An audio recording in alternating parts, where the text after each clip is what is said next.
Thank you. Thank you, Courtney, Lynn, Joshua. Thank you, Luke. And Joshua, it's good to see you again. Joshua on the Ivory and I did ministry together. Andrews University.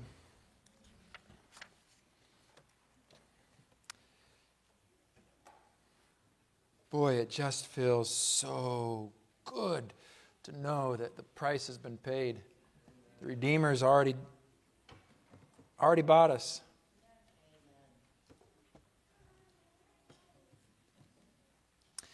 Speaking of the story of that Redeemer,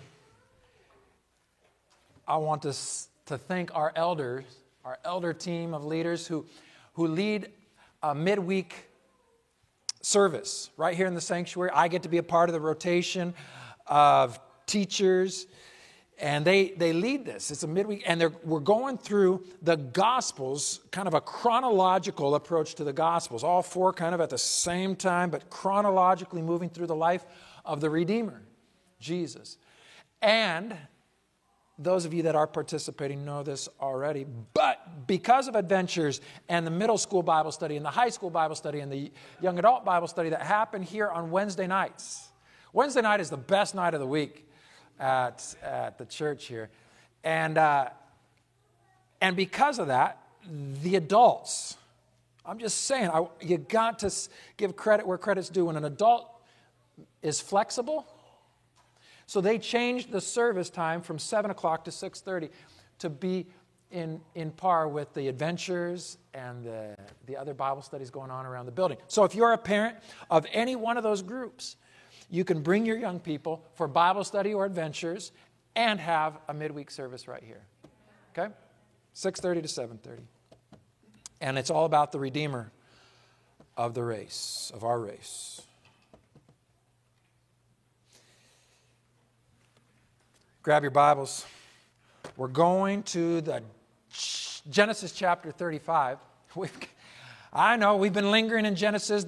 There's a lot of altar material. We won't stay there. We're gonna get out of Genesis, but there's a lot of altar material. We're going to take a break, a week or two, with some other preachers here. We'll finish this teaching series in October, right before the Thanksgiving holiday. So we're halfway through the material. This last spring, after reading Dwayne Esmond's direct appeal that the broken worship altar in the Christian church and in the Christian home represents the single greatest threat to the Christian life and purpose. Why? Because we're not meeting with God in that covenant relationship. If that's the single greatest threat, begin to stir this question and this study of the altars. And he says the restoration of personal and family worship among Christians is the most pressing need of our time, end quote. And if that's right, which I believe he is right, then we've got to talk about it. And so last spring I'm talking about it with a friend of mine who is a Bible teacher in an academy. She doesn't say much in this conversation.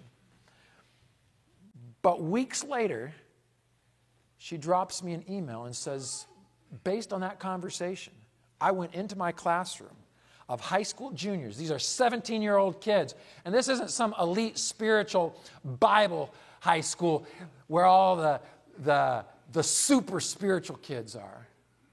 Okay? This is just a high school. A Christian Adventist high school. Yep. This Bible teacher goes into her junior classroom with 17-year-old kids and says, listen, guys, this is important. This personal time with Jesus, it's important. How many of you are willing to commit?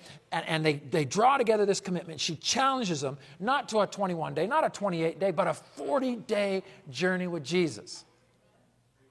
And then at the end of 40 days, she drops me this email and says, last night, yesterday, the students journal about their 40-day experience. And she said, I couldn't put it down. I just had to read them. And she shared them with me. They're nameless. We'll call them student A, student B, and student C. Not reflective of their grades, of course, just alphabetical order there. She said, and here's teacher's last line, quote, I was blown away by and I believe you will be too. I was. Here's student A. Through this challenge, I learned more about God's love for me. Yes. I found that taking the time to read the words he inspired Paul to write, apparently he was reading in the epistles, was always rewarding. It relieved my stress. A 17-year-old kid going, it relieved my stress and sometimes gave me answers I was looking for. It's like you can't make this stuff up. If I had written it myself, I wouldn't have written it like that. Just this. Student B. I learned so many things about God during these last 40 days. Although it was difficult. It's creating a new schedule. It's creating a new commitment. I managed to finish. I'm very proud of myself because never in my life would I have thought God can hear me in times of despair and cares about me. He's a loving and understanding God. And if we have enough faith, we can be healed from our needs and worries like the woman that touched Jesus and was healed instantly with her faith. We should have faith like her. End quote.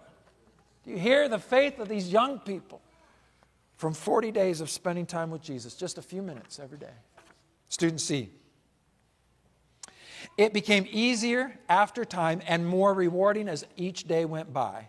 I would definitely say I think God spoke to me in many ways, but one of them was when I went to visit some of my family members one weekend. I was telling them about my 40-day challenge and how it was hard but rewarding all at the same time.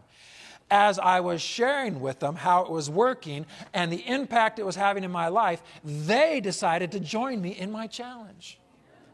They only got the last 20 days, but they are still going and growing in their faith just like I have. You can't go. Spending time with Jesus, beloved. Just spending time with Jesus has that kind of effect. You're in Genesis 35. Let me join you there. Got my little ribbon. Genesis 35. Then God said to Jacob, when's this in Jacob's life? We've got quite a few narratives of Jacob. You know Jacob and his twin older brother Esau. We've got to mention older because Esau would want us to. He and the two of them had that rub. They were two different, as different could be. And then the birthright issue. Esau, by right of birth, had the birthright, which meant he was to be the spiritual and the familial leader. But it also meant that he would receive the greater inheritance. Somehow Jacob said, I feel called. I have felt called and I have the burden to spiritually lead. And so one evening in a field over a fire, he stirs up that smell of lentils, just waiting for his brother, right? You know the story. His brother comes walking in, fresh kill, but he's hungry. He sells the birthright. Years later, Jacob remembers that. Mom knows about it. Dad knows about it. But Mom and Dad are now on opposite sides. So through deception and Mom's help, Jacob takes the birthright, the blessing that can only be offered once. Jacob, I don't know what he thought was going to happen, but it was rumored around camp real quick. You'd better get out of here if you want to live to see it tomorrow. He takes off running into the night. A fugitive. A fugitive from his family, but the biblical narrative is even more than that. Could it be that Jacob was feeling as a fugitive from God? Which is why it points our attention to that night when he lays down, props himself up with a rock, and goes into vision of a staircase that goes from his spot, the very place as a fugitive of God that he is lying, and it goes all the way to heaven. The staircase goes all the way to heaven. And why is this important? This is just an aside, but you've got to understand the context of this Bethel experience with Jacob. As a fugitive, as a foreigner from God, Jacob has a vision that there are angels ascending and descending all the way from God to the spot he's at. He's at a remote, fugitive spot. And maybe in the quietness, in the darkness of your own journey with Jesus, you may be fine at home, fine with the job, but maybe you're running. In your heart and in your mind, you are a fugitive from God. You feel foreign. You know, you must know that there's still the staircase. There's still the Bethel. Jacob has this experience. And then he says, this is so fearful. I have been in the presence of God. This is the gate of heaven, he calls it. And so he names it Bethel, the house of El, the house of God. God meets with Jacob as a fugitive, as a runner. He lets him know that he is not forsaken. Not even in his deception, he is still on the radar of heaven. It's beautiful. All right. But now we're in chapter 35. That's all leading up. It all leads up to this moment now. Jacob has wrestled with the angel. He's met and reconciled with Esau. And now chapter 35. God says to him, go up to Bethel, the house of God, and settle there. And build an altar there to God, because that's what you do, Jacob. Wherever you're at, you have an altar, because we're in a covenant relationship. We meet together. Wherever you are, that's where I want to meet with you. So he set up an altar to God, who appeared to him when you were fleeing from your brother Esau. Do you remember that? Do you remember when I met with you? So Jacob said to his household, did you catch it? It's more than just Jacob. This is family worship now too. All who are with him, get rid of the foreign gods you have with you and purify yourselves and change your clothes. Then come, let us go to Bethel, where I will build an altar to God, who answered me in the day of my distress and who has been with me wherever I have gone. Do you catch the appreciation, the recollection? Let me just point out an aside that touched my own personal journey. If your time with God is determined on the fact of what you need Him to do next, you will be inconsistent in meeting with Him. But if your commitment to meet with Jesus is based on the blessings and the leading He's given you in the past, if you appreciate what God has done, the little and the big, you will find yourself drawn back to the altar over and over. Sometimes it's all about what God, and He doesn't mind, beloved. He cares about everything you care about. But if it's predicated, if it's based, if it's predetermined, I'll meet with God because there I will be able to ask Him of my tomorrows. Your own commitment will be broken. But if you recognize how He's led you in the past and what He's done and how He's brought you through your Bethels and forgiven your deceptions, you'll build another altar. We're reading through all the way to verse 7. Let's keep going. Then come, let us go to Bethel, where I will build an altar to God, who has answered me in the day of my distress, who has been with me wherever I have gone. So they gave to Jacob all the foreign gods they had and the rings in their ears. And Jacob buried them under the oak at Shechem. Buried them. That's operative. Buried them. Then they set out, and the terror of God fell on the towns all around them, so that no one pursued them. There's a connection between faithfulness to God and God's ability to protect. Verse 6, Jacob and all of the family with him came to Luz, that is Bethel, the house of God, in the land of Canaan. There he built an altar.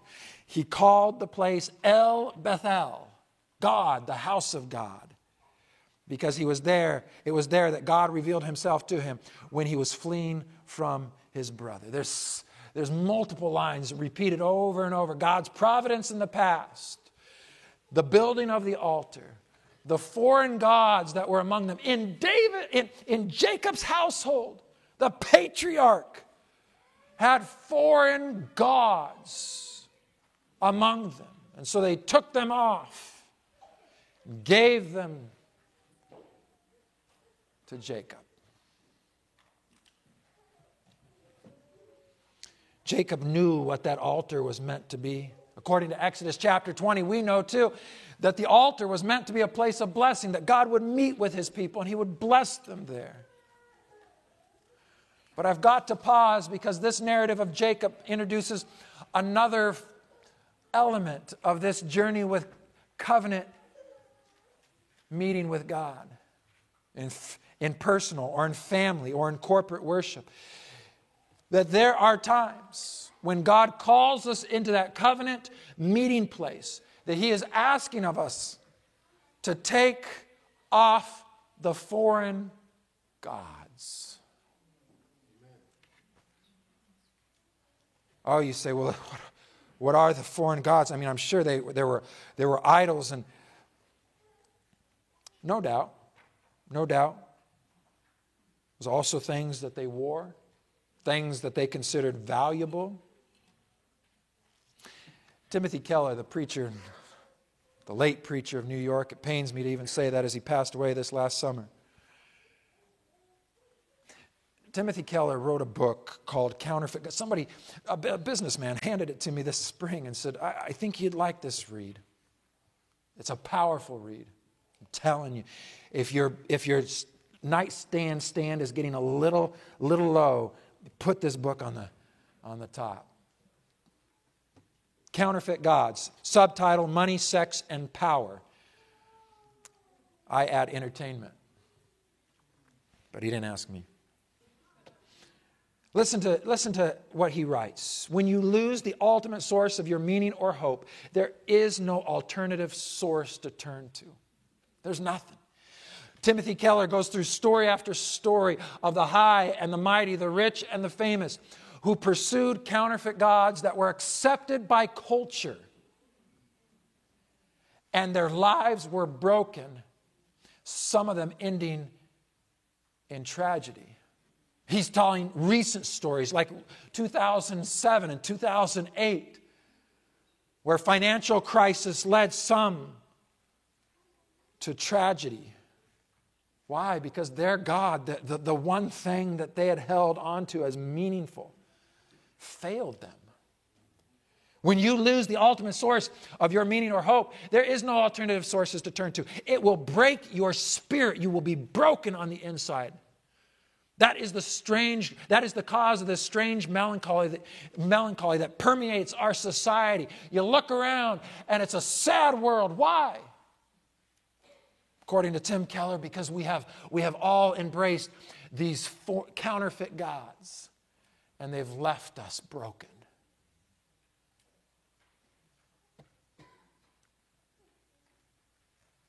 It leads to an incomplete joy in which you build your life on something that can't satisfy.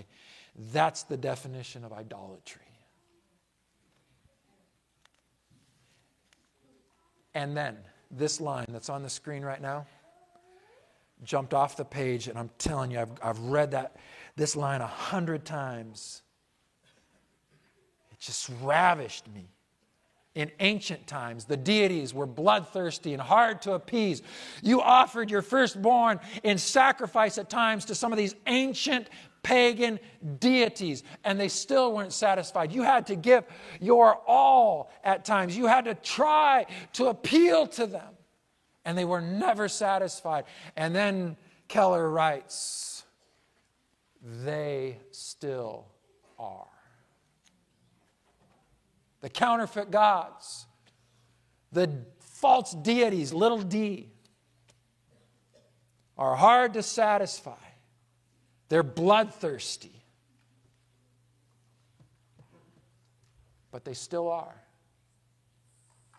They still are.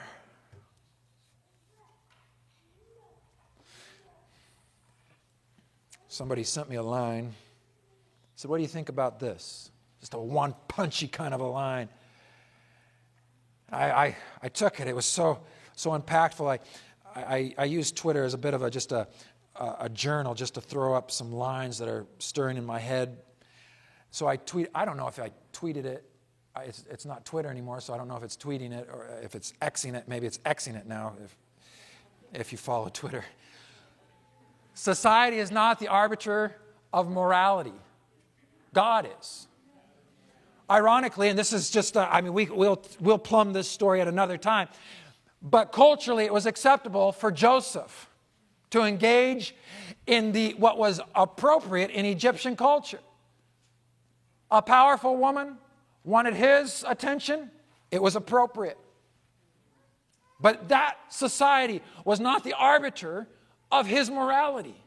God was. And we can talk about immorality because that's an easy one to pick on. But what about our pride? If society is the arbiter of what is a healthy dose of pride, then we are basing our morality, as it were, on society. Well, look, lust, greed, as long as you're not the biggest house in Dayton area, as long as yours isn't the newest car, as long as yours isn't the... Beloved, if we are basing it on the world around us, society becomes the arbiter of our morality. And it isn't. God is. I finished college, Mount Morelos University. I told you the story a week or two ago. My mom, when I was just a kid, my sisters and I come out into the living room there where the television and the center of our attention had been was just a hole in the living room. She didn't even replace it with anything. There wasn't like a chair moved over. It was just a hole. My father, a sportsaholic, my sisters and I, cartoonaholics, and it's gone. And it's sitting out at the curb. We've never had a TV since then. So I grew up, no TV. Went to college, Mexico. The only TV they play, as you know, daytime telenovela, that's not even worth mentioning. But soccer games, right? So that's what that is. Well, I graduate college. I haven't had a TV. I get to my first district as a pastor in Carlisle, Pennsylvania. And I move into my new townhouse. It's just me. Of course, you got to set up the electrical bill and the water bill. And then you get these notices in the mail. Hey, welcome to the neighborhood. This is what... And I just assume I need internet and phone, and it comes as a package. All right, Comcast, thank you very much. It comes as a package. And by the way, cable is only a few dollars more. Anyway, you just might as well have it. So I got it. It was a package, the 3. And then they send me a little note that says, oh, by the way, for just $1 a month, just $1 a month, you can have access to 700 channels. Last time I had a TV in my home, it was like barely 7. And that's if somebody was holding yeah, you get that? Yep, I got the 7th channel if you... But now 700 channels. Well, why wouldn't you pay $1 a month to have access to that? There's probably stuff that's important and that I'll need. So $1 a month. Thank you, Comcast. And then begins this journey. Years not being exposed to this. Coming home alone. I'm a single guy. I've got a beta fish. That's the epitome of single guyhood. And my friend becomes the television. Becomes my counselor after an intense late meeting. The church, I come home, I've got no one to talk to except for the television. And it becomes my companion to the late hours of the night. Nothing bad, of course. Everything was PG. Until months roll by and there's no more PG I haven't seen. Well, just Just stretch it just a little bit. It's not that much more anyway. 2 years later, there were very few guards still up. By God's divine appointment, I get called. Hey, we'd like you to go get your master's degree. Fine. I move to Andrews University in Berrien Springs.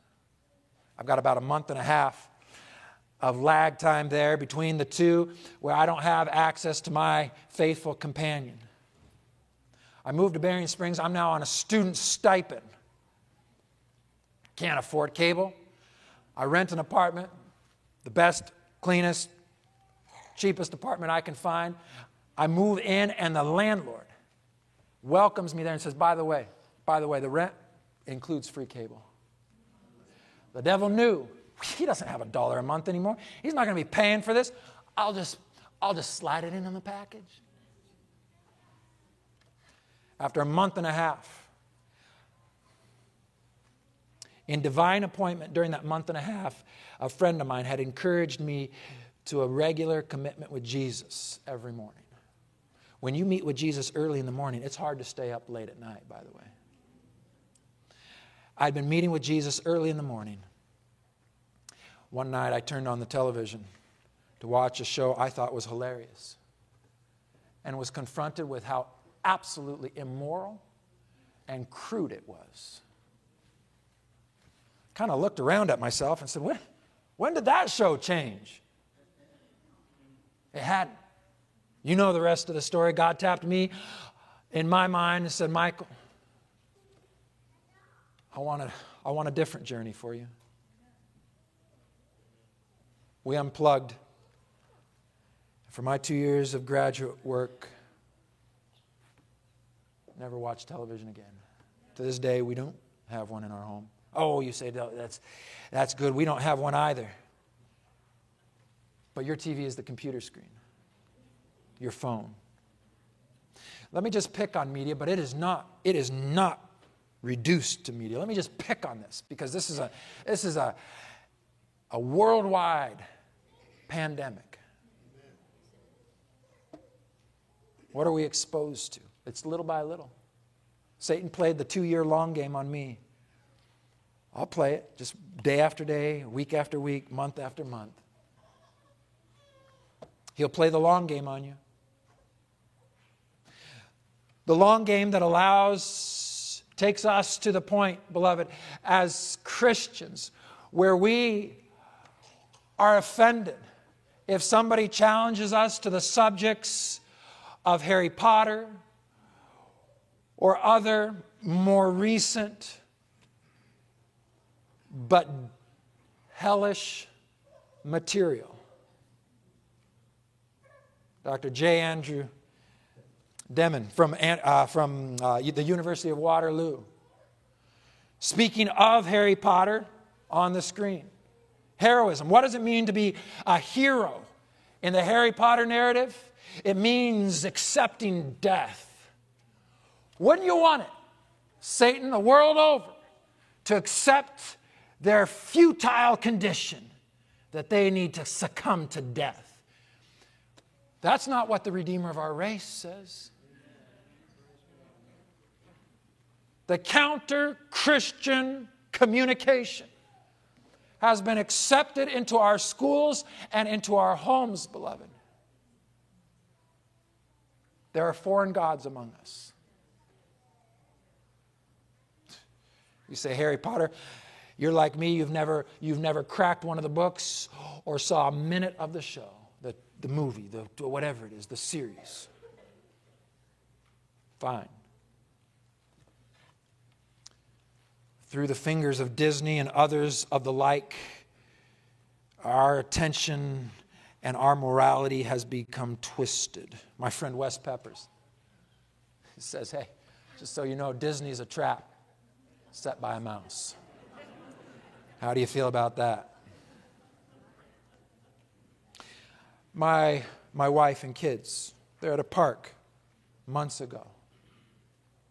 A park for kids. There's some high school students, some teenagers, climbing all over the equipment and blocking the slide. Crude, rude behavior. They're asked, would you please mind making room and being careful about what you say? The kids go off on rants even more rude and crude.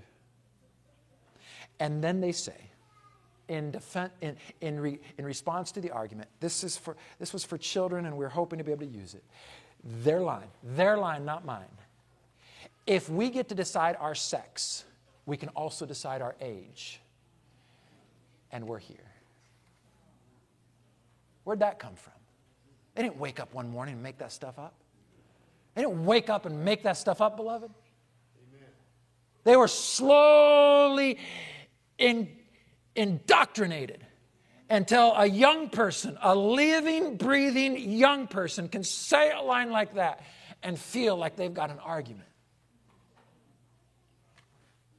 Oh, yeah, it's easy to point our fingers, though. It's easy to point our fingers. It's easy to point our fingers at everyone else in the world around us going to hell.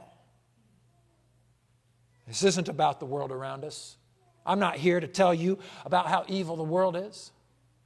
I'm here to talk about our own hearts.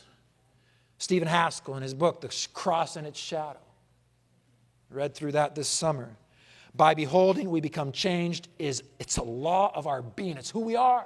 You can't escape it, beloved.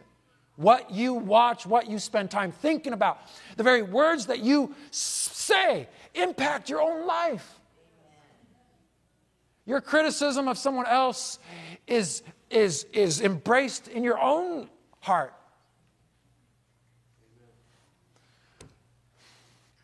Psalm 119, verse 37.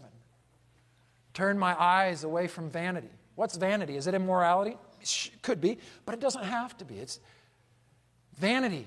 Vanity is just meaningless, waste of time. It could be the third. Come on, I'm not going to meddle with you and Jesus. But what happens hour after hour of sports? If I'm not against, I'm not asking you to adopt where God and I are at. I'm just saying. David's prayer, turn my eyes away from vanity, meaningless things that distract me, and restore me with renewed energy in your ways. You want to know what the biblical definition of blessing is? Sure you do. It's 3 words. Expand your life.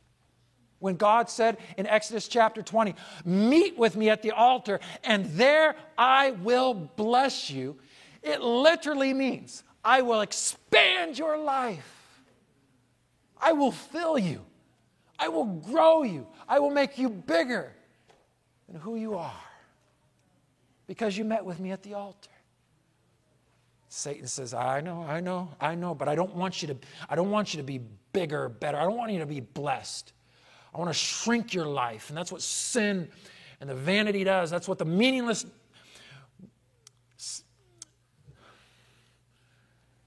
offerings of the counterfeit gods in culture. So let me put Dwayne Esmond's line back up. This is based, by the way, Dwayne Esmond's article is based off of research from non-religious institutions reporting in non-religious studies. This is what they write. Digital addictions have left many of us anxious, irritable, lonely, distressed, depressed, sleepless, and unhappy with life. On the contrary, ironically, personal and family worship practices calm our minds, decrease loneliness, reduce stress, increase peace, fulfill our emotional needs, and teach us contentment. So Michael, what are you saying? What are you saying? Is this just something that is distracting? Is this just makes being a Christian harder? Let me see if I can pull out I've got a verse and an illustration here. And if you've ever ridden a tandem bike, this illustration will resonate with you. My uncle, who's a cyclist, tells me that many a marriage has been broken and healed, broken and healed, broken and healed, broken and healed on the back of a tandem bike. Just going up a hill, he said he's seen many marriages fall apart and be reconciled by the time they get to well, you get the point. Two men are riding a tandem bike up a very steep hill. After much effort, they finally make it to the top of the hill. The front rider, panting, exhausted, turns to the guy behind him and says, "That was a tough ride." To which the second rider replied, "It sure was. And if I hadn't kept my foot on the brake all the way up, we might have slid backwards." Is that what it is? It's just a foot on the brake. It just makes climbing the hill toward heaven a little harder. Is that all that this stuff is? These counterfeit gods, the distraction? Is that all it is? It made it harder. I could have gotten to heaven easier. Is that what we're talking about? Not according to Peter. 1 Peter chapter 5 and verse 8. Be alert and sober-minded. The highlights are mine, of course, the underlining. Your enemy, beloved. Listen to his language. Your enemy, the devil, prowls around like a roaring lion looking for someone to distract. You know that's not what he said, and you know that's not the truth. It's not to distract us. It's to devour us. And the counterfeit gods of the cultures around us are not meant to distract us. That's the nice word we put on it so that we can keep doing it. It's just a distraction, sorry. No. It's an enemy that seeks to devour you, to destroy your life, to rob you. So this is my line. Based off of Peter. Do not apologize. Do not apologize for taking the enemy of your soul and your life out of your homes and out of our schools, out of your places of influence. Don't apologize. Yeah, sorry, we don't watch that here in our home. We don't apologize. Hey, that's about to rob you your life. It doesn't belong in our home. Don't apologize. Apologizing means there's some sort of negotiation, some sort of maybe discussion.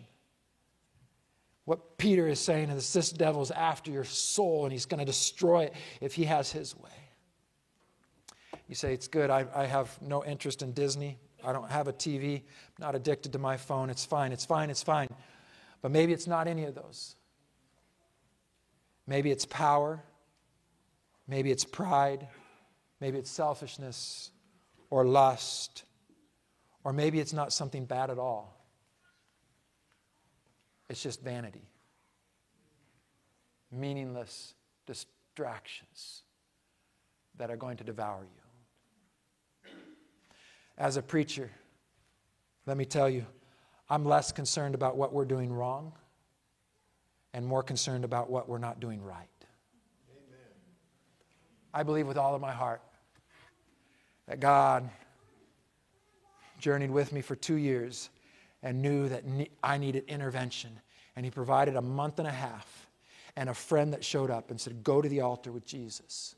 A month and a half later, the very thing that had been acceptable in my life, just a distraction.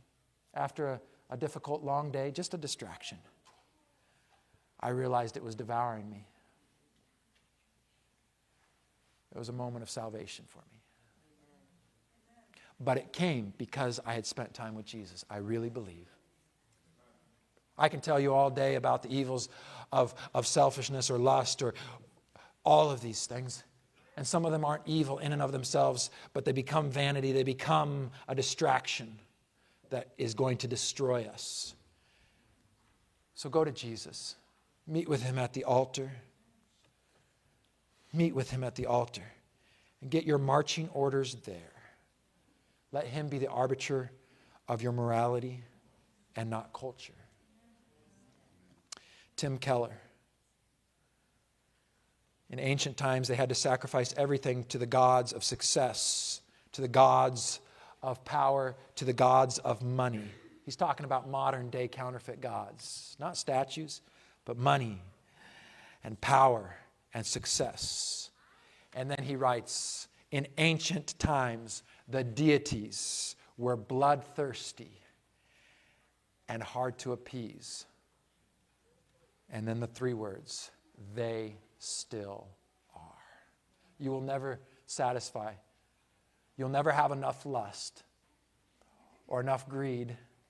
It will never end, beloved, until you're destroyed. These ancient deities are bloodthirsty and hard to appease. They still are. Let me tell you the story of Gu Gangtang. Him and his wife, back in 1997, lost their 2-year-old son playing in the front yard of their home in Shandong province to kidnappers. They snatched him up in front of the house, disappeared.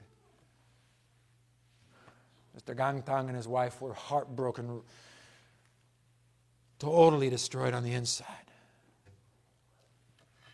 This was their boy. Every parent in this room knows, that's my kid. That's my boy, my girl. Mr. Gangtang left his work for the next 24 years. 24 years. 310,000 miles. He went through 10 different motorcycles. Some he lost in car accidents where he suffered broken bones. Some he lost to highway robbers. And some he just wore out. But 310,000 miles later, 24 years later, he was sleeping under bridges to save money so that he could print more brochures and buy just a little bit more gas. He would beg when he ran out of money so that he could print and he could buy just a little bit more gas to get to the next city, to the next community, to let them know about his son. His motorcycle carried a giant banner on the back like a flag with his son's name and his mission.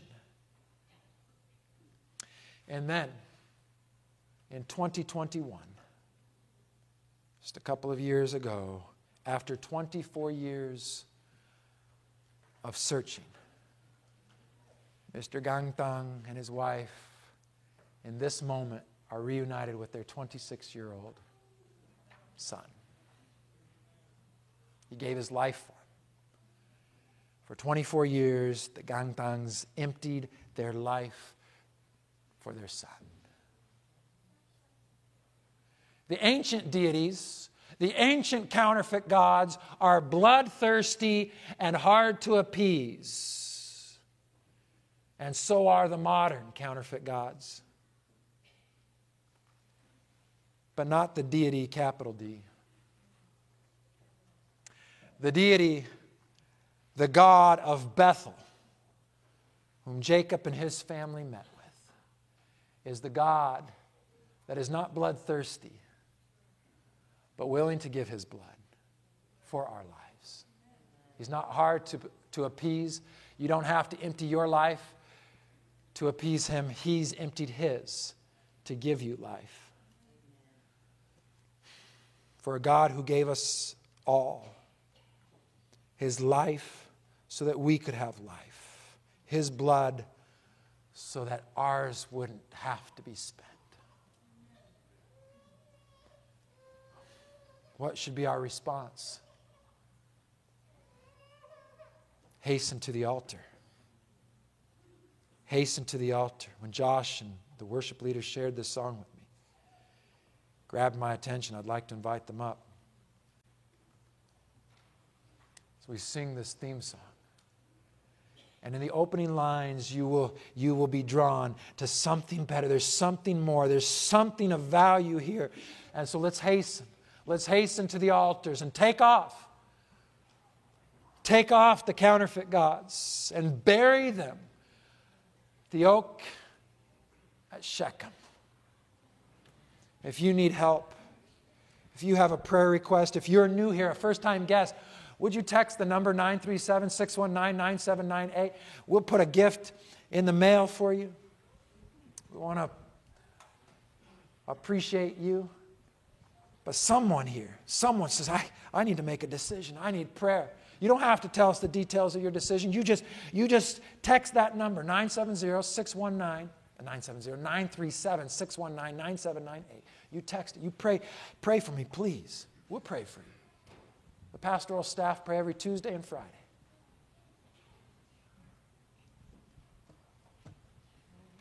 I will hasten.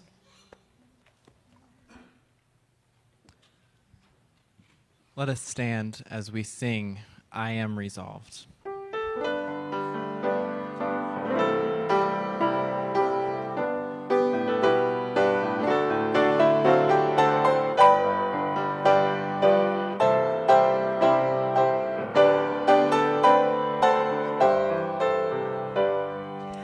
I am resolved no longer to linger, charmed by the world's delight.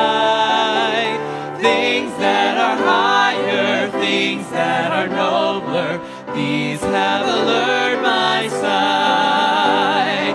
I will hasten to him, hasten so glad and free. Jesus, greatest, highest, I will come to thee. I am resolved to go to the Savior, leaving my sin and strife. He is the true one, he is the just one, he hath the words of life. And I will hasten to him, hasten so glad and free. Jesus, greatest, highest, I will come to thee. I am resolved to follow the Savior, faithful and true each day. Heed what he saith, do what he willeth, he is the living way. I will hasten to him, hasten so glad and free. Jesus, greatest, highest, I will come to thee. I am resolved to enter the kingdom, leaving the paths of sin.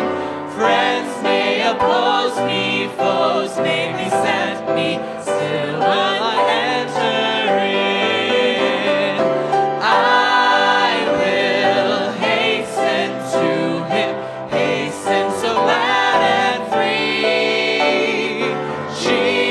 Jesus, greatest, highest, I will come to thee.